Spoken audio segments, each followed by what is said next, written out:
Hi friends, junior NTR, Janhvi Kapoor వీరిద్దరూ hero హీరోయిన్లుగా నటిస్తున్న మొట్టమొదటి చిత్రం దేవర.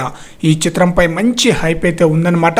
ఈ చిత్రానికి డైరెక్టర్ కొరటాల శివ, ఎన్టీఆర్ కొరటాల శివ వీరిద్దరు కాంబినేషన్లో ఇది రెండవ చిత్రం. మొదటి చిత్రం జనతా గ్యారేజ్. ఈ చిత్రంలో మెయిన్ విలన్గా సైఫ్ అలీ ఖాన్ నటిస్తున్నారనమాట. ఇక బాహుబలి ప్రస్తావన ఎందుకు వచ్చిందో ఒక్కసారి చూద్దాం. దేవర మూవీలో ఎన్టీఆర్ తండ్రి కొడుకులుగా రెండు పాత్రలో నటించబోతున్నట్లు ఇన్సైడ్ టాక్ అయితే వినిపిస్తుందన్నమాట. మొదటి భాగంలో కొడుకుకి సంబంధించిన ఘట్టాన్ని ఆవిష్కరించి సీక్వెల్లో తండ్రి క్యారెక్టర్ని హై వోల్టేజ్లో రివీల్ చేస్తారని న్యూస్ అయితే వినిపిస్తుందన్నమాట. అలా వయసు మళ్ళిన వారిగా ఎన్టీఆర్ అద్భుతంగా కనిపించబోతున్నారట.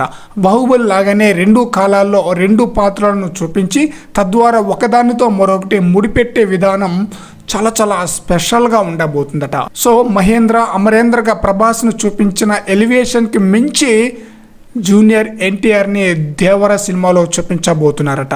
దీన్ని బట్టి చూస్తుంటే బాహుబలి ఫార్ములాని దేవర మూవీ కంటిన్యూ చేస్తున్నట్లుగా ఉందన్నమాట.